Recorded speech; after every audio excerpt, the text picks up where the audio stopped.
Shalom, queridos. Louvado seja Deus. Hoje é Colossenses capítulo 2. Colossenses capítulo 2.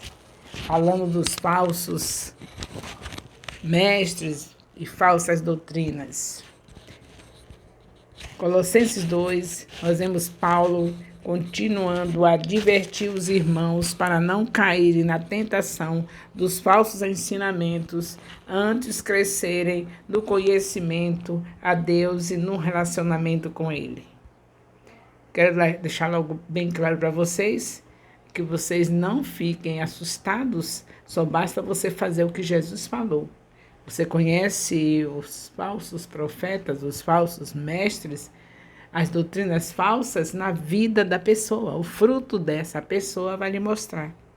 Então, você vê os detalhes para você não ficar aí assustado e não entrar no reino porque fica olhando na vida de um e de outro e dizendo, eu não vou porque fulano faz isso, eu não vou porque fulano...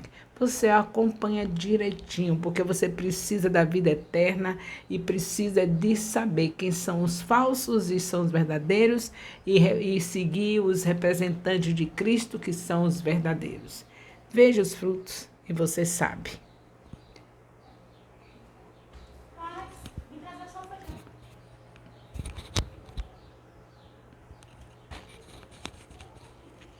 Louvado seja Deus. Então, permanecendo em Cristo, deveriam ser envolvidos pelo seu poder, porque Cristo é o cabeça e por ele a dívida que tínhamos foi paga. Então, a gente permanece em Cristo, certo? Vê os ensinamentos. Uma das coisas que dá a você o direito de saber quem é falso e quem é verdadeiro é você estudar a palavra. Se você estudar a palavra, você vai saber o que o outro está falando, se está dentro da Bíblia ou não. É isso que você vai reolhar os frutos e estudar a palavra. O problema é que a gente fica querendo somente esperar por alguém que pregue. Você precisa estudar a palavra, nós precisamos fazer o que Deus mandou, meditar de dia e de noite. Tenho certeza que no Ministério Apostólico Internacional Filho de Jerusalém, aqueles que estão seguindo a orientação da supervisora geral do discipulado MAI FJ, que é ler a Bíblia pela manhã no lugar secreto, eu quero ver você não saber quem é o que está errado se você fizer isso. Leia pela manhã o capítulo do discipulado no lugar secreto, ali pedindo a Deus sabedoria, conhecimento, discernimento para entender o capítulo. Ao meio-dia, a mesma coisa, enquanto descansa o almoço, pede ao Espírito Santo para ensinar, para esclarecer tudo. À noite, reúne com a família, faz o culto doméstico e estuda o mesmo capítulo que estudou pela manhã, que estudou meio-dia, vai estudar agora à noite com toda a família, pedindo ao Senhor o entendimento daquele capítulo. No dia do seu discipulado, o seu discipulador também vai te ajudar no entendimento daquele capítulo. Eu quero ver você não conhecer quem são falsos, os falsos mestres, os falsos ensinamentos. Não tem como. Quem medita de dia e de noite jamais será enganado. Então, vamos permanecer em Cristo. Ele é a palavra, você já sabe também disso, não é? Que João, capítulo 1, versículo 14, diz que Cristo é a palavra. Então, permanece nele. É por ele que nós devemos viver e para ele. Colossenses 2 também tem o contexto histórico. Paulo começa escrevendo a carta aos Colossenses com o propósito de combater os falsos ministros que se infiltraram na igreja. Ele começou a advertir os cristãos sobre esse assunto para que eles sejam cheios do conhecimento e que compreendam sua vontade para as suas vidas. Colossenses 2:1, lutando por vós.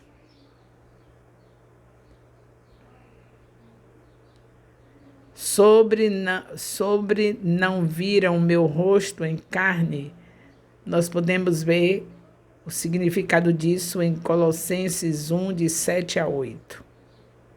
Colossenses 2:2. Corações unidos. Paulo se esforçava na ministração do Evangelho por causa do seu objetivo e desejo de encorajar e unir os corações dos colossenses em amor e entendimento com toda a certeza. Colossenses 2:3. Tesouros de sabedoria e conhecimento. Cristo é a única fonte necessária para se obter sabedoria e conhecimento. Os colossenses não precisavam buscar outras filosofias. Em Cristo nós temos tudo. Não somente os colossenses, mas nós, em todo o tempo. É Cristo que preenche as nossas vidas. Escondidos não significa secretos. É apenas um trocadilho com a palavra tesouros. Os escritos judeus costumavam usar essa figura para as pessoas a cavar fundo em busca da verdade. É uma expressão. Colossenses 2:4. Que ninguém vos engane. Pela primeira vez na carta, Paulo afirmou claramente sua posição à falsa doutrina. A palavra engane e palavras persuasivas indicam o uso de um raciocínio errado ou enganoso que é contrastado com a verdade do Evangelho. Colossenses 2, versículo 5. Presente em espírito. Paulo afirmou, ainda estou convosco em espírito entre vós. Provavelmente esta é uma referência à unidade do corpo de Cristo, possibilitada pelo Espírito Santo. Efésios 4:3. Colossenses 2, 6-7. Arraigados e edificados. A principal preocupação de Paulo era que os cristãos crescessem em maturidade espiritual. O fundamento da conduta cristã é o senhorio de Cristo e sua habitação nos crentes. Isso tem que ser o nosso destaque, o senhorio de Cristo e a habitação nele nos crentes. Era essa a preocupação de Paulo. E é claro que a preocupação de qualquer um que é fiel a Deus, que está na frente da sua obra, com a vontade realmente de servi-lo e representá-lo. Como é que a gente vai deixar as pessoas de qualquer jeito, sem ter o Senhor como o senhorio de Cristo? Não pode. Se você recebe Jesus, quem é o Senhor é Ele. Então, o que foi que Jesus fez de errado no seu corpo, que você tem que estar retocando tudo todo dia, perdendo a ordem dele, que ele deu a ordem foi de fazer, ganhar, consolidar e discipular. Mas você está fazendo o quê? Principalmente juventude, não é? Que tem a força, que Deus declarou que eles são fortes. Estão fazendo o quê? Porque nós sabemos que não estão, se tivesse tudo mesmo do jeito que Jesus falou, nós já tínhamos ganhado os bairros que estão aí marginalizados, porque a juventude é forte. Mas o que faz? Ficam perdendo tempo. É claro, Deus não errou em nada, se não aconteceu ainda. A salvação de todas as pessoas nessa cidade, as pessoas não se entregaram a Jesus, é porque nós não temos jovens que estão fazendo como deveria. Os adultos também é para fazer, mas a dimensão mais ampla desse trabalho é para os jovens. E eles não estão fazendo. E nós, adultos, não venhamos a ficar escondidos nos jovens, só esperando por eles, porque enquanto Deus nos dá força aqui, é para nós trabalharmos para o reino dele crescer. Buscai primeiro o reino de Deus e a sua justiça, e as demais coisas vos serão acrescentadas. Até os anciãos, enquanto suspiram, enquanto estão ativos, enquanto estão respirando, no meu caso, 76 anos, estou respirando pela graça de Deus, então meu dever é trabalhar, fazer o reino de Deus crescer. Buscai o reino de Deus e a sua justiça, e as demais coisas vos serão acrescentadas. Queridos, pelo amor de Deus, eu não consigo ficar calada diante da situação tão degradante que a gente vê as pessoas que se dizem filhos de Deus, a começar de mim. Não sou a melhor, estou apenas botando o recado de Deus em dias. Eu não sou melhor do que ninguém, mas nós temos que mudar. Nós precisamos realmente ser de Cristo, porque Ele merece que sejamos dele, que respeitemos Ele como nosso Senhor e sejamos gratos por Ele ser o nosso Salvador. Como é que eu passo o tempo catando no meu corpo as coisas que Deus fez para tirar, para fazer outra? O tempo que eu deveria estar entrando em um bairro marginalizado, salvando as pessoas que estão com suas famílias destruídas. O tempo que eu poderia estar levando a pregação do Evangelho e tendo 12 discípulos no mínimo, porque está escrito ir de fazer discípulos, e fazer discípulo é ganhar, consolidar, discipular e enviar. Mas eu fico olhando, meu Deus, eu não consigo esquecer de uma coisa dessa. Minha unha está aqui com as cutículas. É claro, Deus deixou para proteger minha unha. Aí, em vez de eu estar procurando aumentar o tempo, buscando um tempo para pregar a palavra, eu vou fazer coisas que vão tirar o tempo da palavra. E aí vou inventar de tirar as cutículas da minha unha, botar uma outra unha, ou então pintar a unha, que é para respirar, eu não deixo a pobre da unha respirar, ainda tiro as cutículas, que é para poder ficar sujeita a doenças, e aí, quando adoece, é porque eu estou doente, por isso que eu não estou trabalhando na obra. Quer dizer, além de tirar o que é perfeito, sujeito a adoecer o corpo, que é templo do Espírito Santo, o tempo perdido que fica, porque não vai fazer a obra. Eu fico horrorizada e não posso deixar de falar, porque Deus me chamou para falar da grandeza dele. Na grandeza dele não tem pessoas perdendo tempo com cutícula sendo tirada, com unha que está respirando pintada, porque precisa que ter esses pés formosos pisando em busca dos lugares onde estão as almas perdidas. Esses pés formosos do jeito que ele fez. Do jeito que ele fez, não sendo tirado o que ele fez, tirando o tempo que deveria estar usando para ele.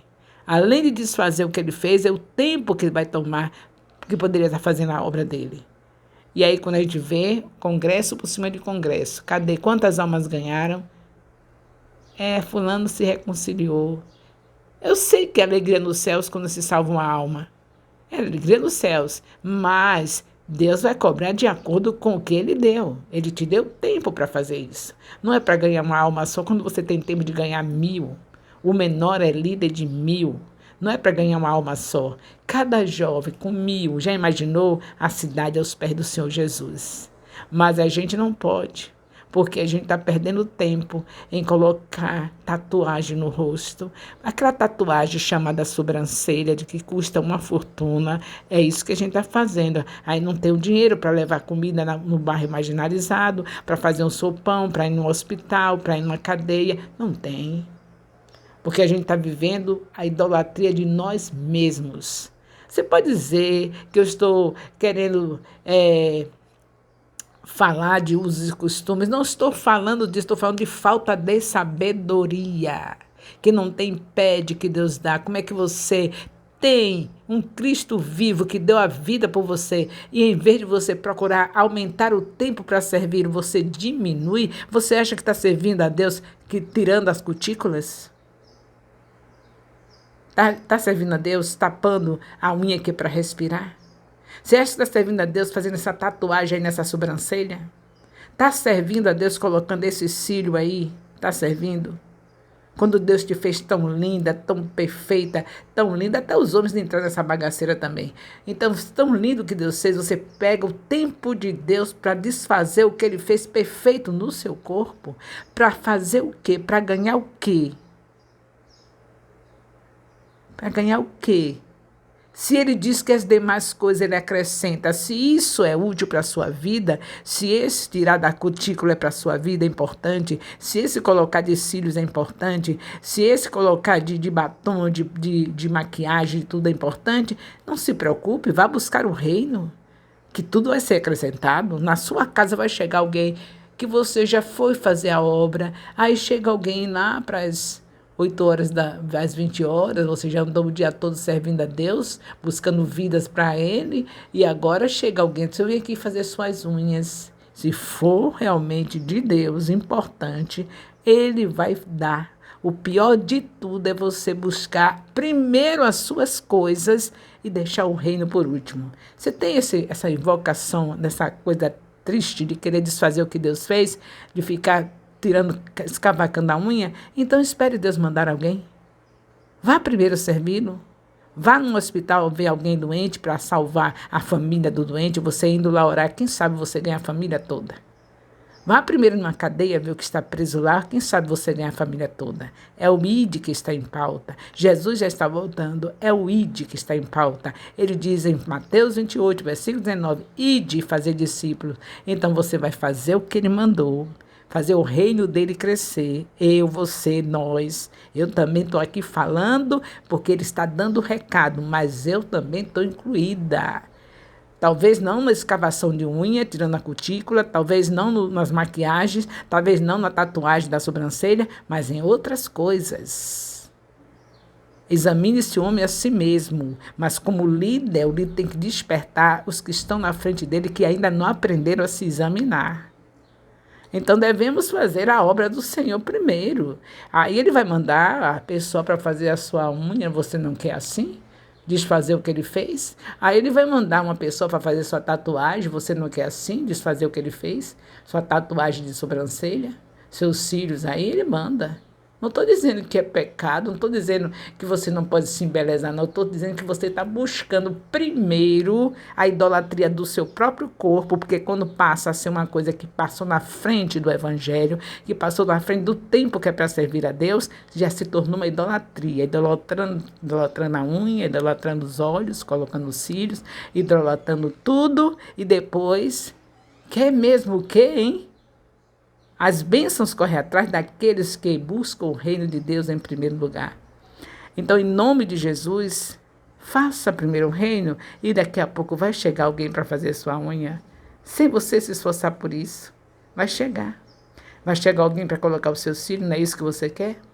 Tudo que você desejar, que for para a glória de Deus, Ele vai fazer. Ele não é mentiroso. Ele disse, busque primeiro o meu reino e as demais coisas vos serão acrescentadas. Eu não tenho nada contra você fazer. Você quer escavacar sua mãe, escavar, que quer botar maquiagem nessa pele tão linda que Deus fez, bote. Você quer colocar esse cílio, bote. Agora, pelo amor de Deus, vai primeiro salvar as vidas que Deus mandou. Jesus mandou isso. Faça isso, porque foi isso que Ele mandou. E as demais coisas vos serão acrescentadas. No nome santo de Jesus. Eu estou no capítulo 2 de Colossenses. Colossenses capítulo 2. Paulo aqui mandando ver, falando para nós. E eu estou gostando do recado. Estou assim falando com toda a ênfase do recadinho de Paulo aqui aos Colossenses. Ele está falando para os Colossenses. Está maravilhoso o que ele está falando. Falando dos falsos mestres, falando das falsas doutrinas, não é? E a gente vê que é enganado por falsas doutrinas, por falsos mestres, porque não se dedica à meditação da palavra. E se dedicar à meditação da palavra, é claro que vai aprender logo que o principal para Jesus é você fazer discípulos, fazer o reino crescer. Buscar primeiro o reino de Deus e a sua justiça, e as demais coisas lhe serão acrescentadas. E aí, não tem como você errar a doutrina, não tem como você ficar dando ouvido a falsos mestres, se tiver tempo para Deus. Se dedicar o tempo a Ele, não vai chegar um falso mestre junto de você, um falso doutrina, que vai mudar a sua história. Você já se envolveu, não tem tempo nem para ouvi-los, porque você está todos os dias fazendo o que o Senhor mandou, ganhando, consolidando, discipulando e enviando. Qual é o falso mestre que vai ganhar? Você. Qual é a falsa doutrina que vai ganhar você, se você já se envolveu com Jesus? Se envolveu com Jesus? Pronto, não tem quem lhe ganhe. Já está ganha a sua vida em Cristo, dizendo como Paulo, para mim o viver é Cristo e o morrer é ganho. Viver é Cristo é você sacrificar, renunciar a si mesmo para fazer o que ele mandou. Ele mandou fazer discípulos. Depois diz assim, eu não sei fazer discipulado, mas sabe escavacar a unha para tirar o que não é para tirar. Isso aí você sabe. Devia não saber isso, né? Mas sabe. Agora, discípulo diz que não sabe fazer, eu não sei pregar. Se a gente tiver numa fila de supermercado, que tiver alguém falando do governo, você já começa a pregar assim. Vamos olhar para Jesus? Jesus deu sua vida por nós e ele diz que se a gente servir a ele, ganha, fazer o reino dele crescer e as demais coisas nos serão acrescentadas. Então, vamos esquecer os preços das mercadorias, vamos esquecer os governadores que estão sendo injustos e vamos cuidar de fazer o que Jesus mandou. Você já entra assim na fila do supermercado falando a verdade. E não tem falsa doutrina que ele alcance. Não tem falso mestre que ele alcance. Se você se envolver com Cristo, não vai ser contaminado. Se envolver com Cristo é renunciar a si mesmo e carregar a sua cruzinha, você, pronto, tá tudo resolvido, tá? A cruz não é uma pessoa doente na sua casa, a cruz não é você doente, a cruz é renunciar à nossa idolatria do próprio corpo e entregar o corpo para quem é o dono, o Espírito Santo, e ele dirigir. E aí pronto, entregou para ele, acabou, não tem falso mestre, não tem falsa doutrina, deixa o Espírito Santo dirigir, que ele vai te levar justamente naqueles bairros onde você sabe que tem pessoas morrendo, que tem pessoas indo para o inferno, ele vai fazer isso. E você não vai ter nunca preocupação com a sua unha. As pessoas serão enviadas na sua casa. Quando você chegar cansadinha daquela obra maravilhosa que o Senhor lhe mandou, aí as pessoas vão chegar para cuidar do seu pé. Logo que você deseja isso, né? Vai cuidar do seu pé. Deus vai conceder o desejo de quem faz a vontade dele. Você não deseja escavacar a unha? Ele vai escavacar, vem tirar a cutícula. Ah, minha filha, você que não foi assim que ele fez quando queria um rei? Ah, mas a gente quer um rei, porque quer um rei. Aí Deus, tá bom, eu vou fazer a vontade de vocês, tomei o rei. Aí depois que deu o rei, o pessoal viu que realmente o rei que mereceria ser o tempo todo amado, respeitado, é o único, Rei dos reis, Senhor dos senhores, o grande e poderoso Deus. A mesma coisa é a gente, né? Ele vai dar, você não quer? Aí ele vai mandar pessoas, mas primeiro vá fazer a obra dele. Quando você chegar cansadinha, vem alguém, manicure, pedicure, tudo te cuidar, porque Deus não mente. Ele diz as demais coisas vos serão acrescentadas. Mesmo sendo algo que não vai ser bom para a sua saúde, mas se você prefere, Deus vai te dar como prêmio de você ter ido fazer a obra dele como ele mandou. Ide e fazer discípulos. Louvado seja Deus. Deixa de ficar com medo de falsos profetas. Vamos seguir a Jesus. Quem se envolve com Jesus jamais será vencido por falsos profetas ou falsas doutrinas. Esse é o tema de Colossenses 2 e nós estamos encerrando o comentário. O amor de Deus, nosso Pai, a graça salvadora do nosso Senhor Jesus Cristo, a comunhão do Espírito Santo, seja com todos os discípulos e discipuladores do MAI FJ, seja com todos os líder de célula, colíder de célula, componente de célula do MAI FJ, desde agora e para sempre. Amém. Louvado seja Deus.